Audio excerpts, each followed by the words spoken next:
Greetings, Eric the Car Guy viewer. Eric the Car Guy here, also known on this channel as ETCG1. I hope you enjoyed the intro music. Lots of people say they like it. I made it myself. So on to business. And the business of this video is, its genesis basically starts back at the forum over at my website on ericthecarguy.com, where somebody asked me about my opinions of domestic versus imported automobiles. And in this case, we'll call domestic vehicles being vehicles manufactured in the US, since that's where I'm at.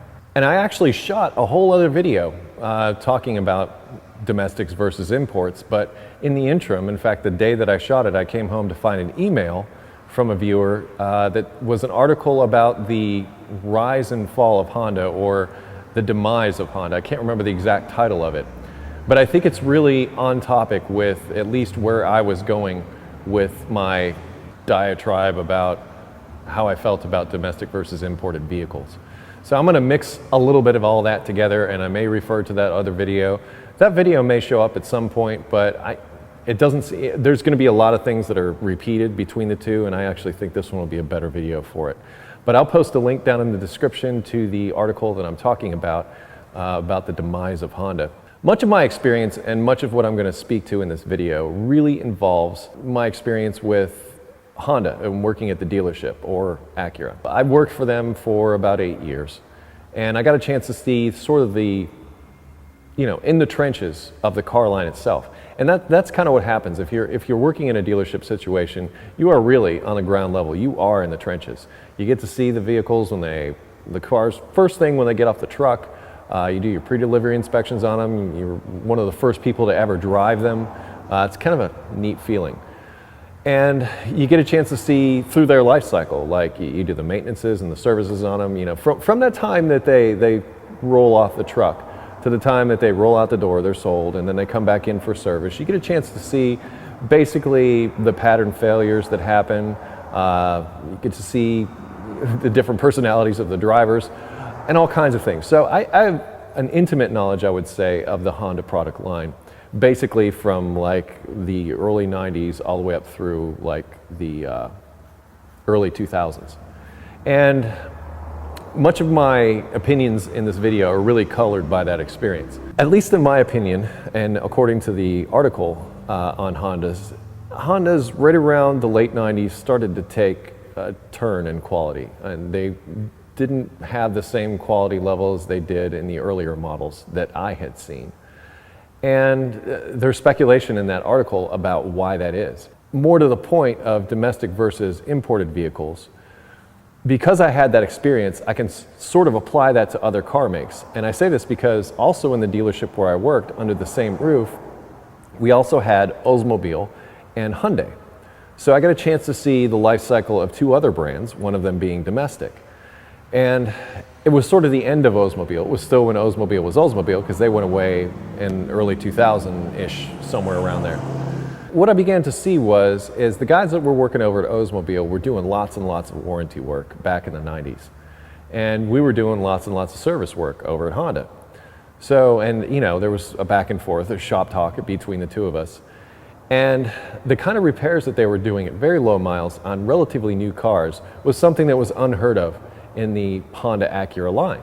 I mean, we were laughing about it. I mean, those other guys weren't laughing so much, but those guys were working pretty hard compared to those of us that were over at Honda, pretty much soaking up gravy work all day long. Life was good for a time. And it sort of colored my opinions of General Motors products in general, because let's face it, General Motors may make an Oldsmobile, a Pontiac, and a Cadillac, and a Chevrolet, and they're all pretty much the same thing. They just changed the badge on the outside, a little bit on the body, put a different color on it, different trim, a different interior, and poof, you got a whole different car. Same platform. They were famous for this. And that's smart, because you don't want to invest like so much in every single vehicle, that you don't want to have to design it over and over again. If you've got one platform that works, that you can work across an entire different divisions, well, heck, you do that. That's just how it's done.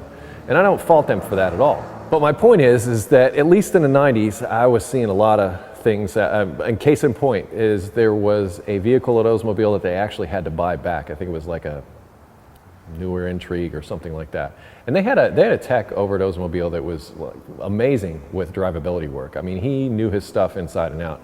Been working on him since they had carburetors on him. I mean, he all the way up through. He was having a whole lot of trouble with this car that would just intermittently stall and just die, just flat out, just shut off. In fact, the car had been brought back enough times and it was fairly new, so the dealership ended up buying the car back. Then the General Motors engineers came out to take a look at what was happening. And at the time, this might not have been an Intrigue. It was something like older than that because it was still before lab scopes, because it ended up being a crank sensor, and that's something that probably could have been found with a lab scope, but it wasn't like a common tool that we had around at the time to make that kind of diagnosis. In fact, just the engineers had that thing. But long story short, that's what they ended up with. But, you know, over at Honda, we were like, you know, what's the deal with that? Why? We never even heard of such things happening, because for the most part, Honda's had pattern failures, but they weren't, you know, so bad that they were debilitating in that sense that the car would shut off while you're driving down the road, that kind of thing, at that time. We all know about ignition switches on Hondas, and up through the 90s, I'll admit it, but it was something we knew about. So when that happened to us over at Honda, we're like, we'll just throw the part at it and away we go. Because we knew what it was. We'd seen it, you know, enough times. Like I said, you go through the life cycle when you're working at the dealership of the vehicles, from the time they get off the truck till the time that, you know, customer says, I don't feel like fixing it, do you want to buy it? Sometimes you get lucky. That really colored my experience. And then I started thinking about that a little more. And I said, well, why is that? Why would that be? Why would there be such a quality difference between a domestically produced vehicle and one that was Asian made? The more I thought about it, the more I realized that the cars produced in the United States, at least the domestic brands, all have union labor and something called legacy cost. And I'm not trying to bash unions or anything like that, because, I mean, they came about, they're there to help you earn a decent wage, that kind of thing. Got nothing against unions at all. But the one thing I was able to conclude, because I was aware of Honda plants that are in the US, were non-union shops, and they didn't have to be. So they hired non-union workers that came in and did their thing, and same with like Toyota and Nissan and other people. And in my mind, that allowed them to invest more in the materials that they used to manufacture the vehicle. Case in point, stainless steel exhaust. A stainless steel exhaust is awesome. I mean, it lasts just about forever. In fact, the fasteners and probably around the welds will probably be the only things that'll rust during the lifetime of that part, because they last a very, very long time. In fact, anytime we had to do any exhaust work over at Acura, we pretty much had to order the parts. We didn't keep them in stock because that's how often we had to deal with it, which was, you know, next to never. Whereas, like, if you had a steel exhaust, it's not going to last as long. It'll do the job, same job as a stainless steel one will do, but it just won't last as long. So that gets you into a place where you're spending so much on your labor that you can't really afford the materials to make more of a quality product. Now, I know I'm getting out into deep water here, and probably some of you are already yelling at the screen and start typing, which is good because I want to provoke a discussion here.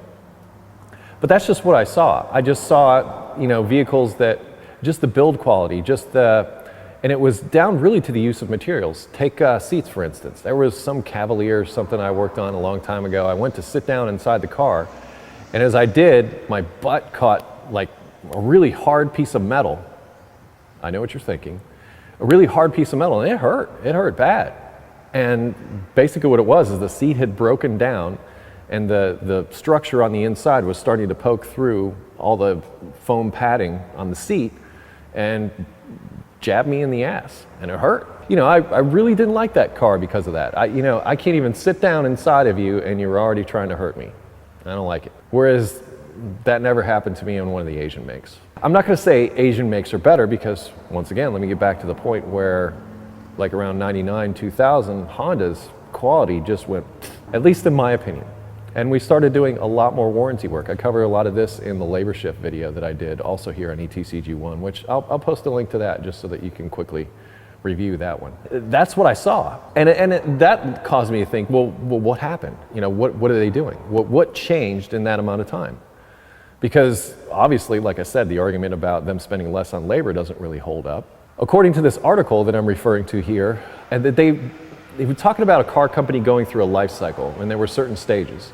And in the beginning, they're really trying to prove themselves and get your business, because they're trying to take business away from somebody else. So they work really hard to make a really good product, especially on their entry-level vehicles. I know on Hondas, like your Civics and your Integras and stuff like that, those cars were really well made. In fact, I know the Integras that were made in the early 90s, they lost money on, because they had put so much into them to try to get them to be the best vehicle they could be. Because that's your entry level. That's your college student that mom and dad have enough money to buy him something kind of car.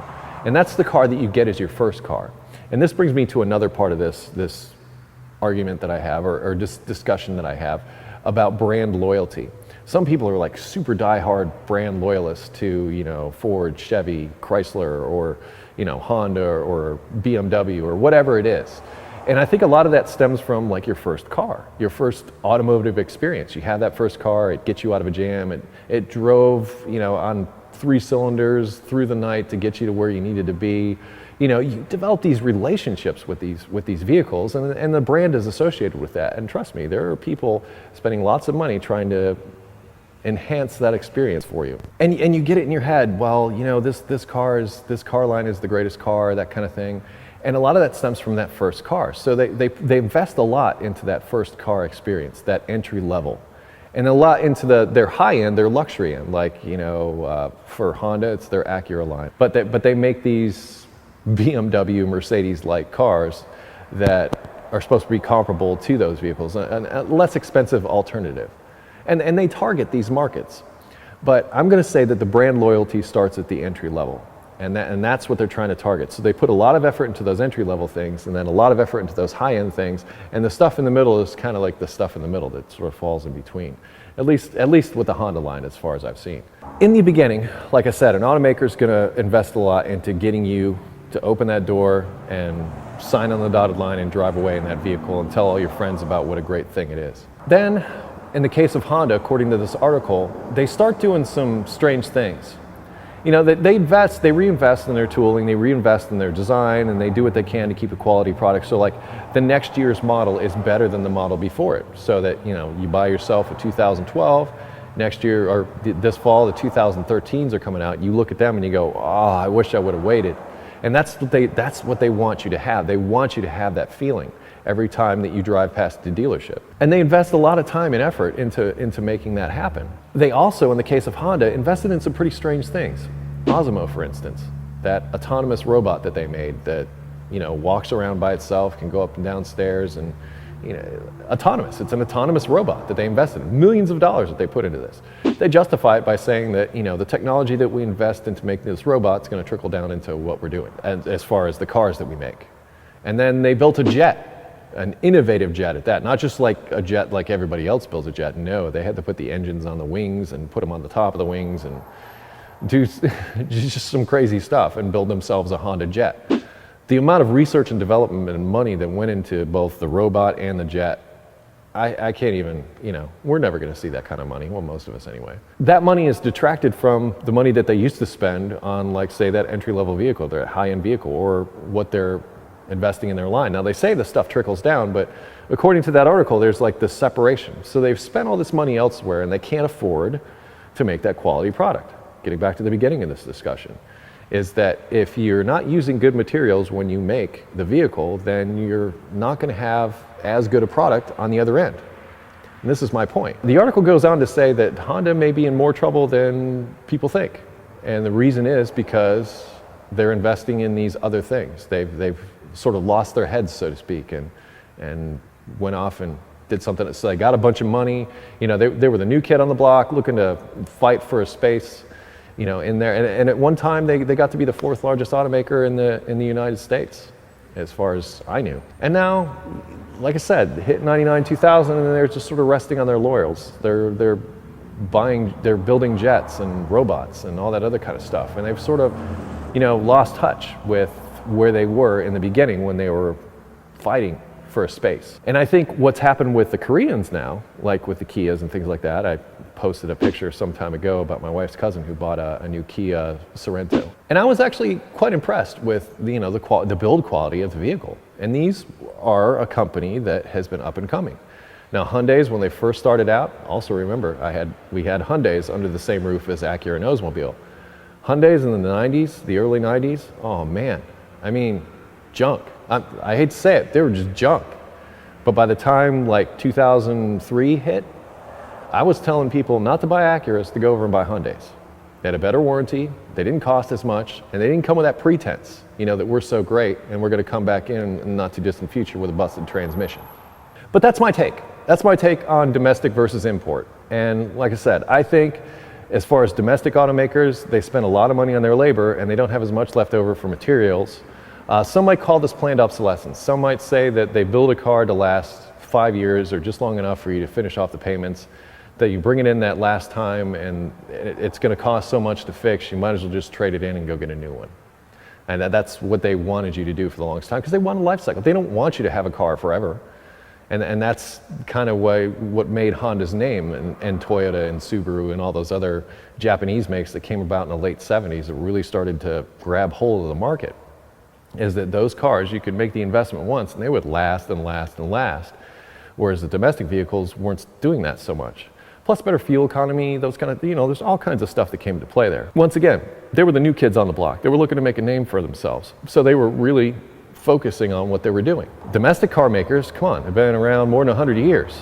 And, they've had more than enough time to rest on their laurels. They've had more than enough time to, build spaceships or whatever it is that they built outside of automobiles. That's my 2 cents. I welcome your comments. You don't need to be hostile, because I'm an open-minded person and I'm just trying to present an intelligent argument here. So feel free. And if you want, make a video response. Come on, I made mine for you. If you don't have enough space in the comments, so feel free to do that. I'm open to that also. I want to hear your thoughts on the matter. That's my thoughts on the matter. I was asked, so here we are. Domestic versus imports. I think the amount that you have to spend in making the vehicle has a lot to do with the quality coming out the other end. You've only got so much money that you can charge for that vehicle. You've only got so much money to make it with. And somewhere in between those two numbers is a profit margin. And that profit margin is extremely important because everybody that built that car, designed it, engineered it, needs to get paid. They need to feed their kids. And all the way up through the salesman and the technician. Everybody, in that whole supply chain needs to get paid, and that's how they do it. Anyway, I am Eric the Car Guy, also known as ETCG1 on this channel. You can always find me Facebook, Twitter, Google+, and 24 hours a day, 7 days a week at ericthecarguy.com, which is where I ask you go and ask your automotive questions, either at the search box or at the forum. Be safe, have fun, stay dirty. Comments welcome.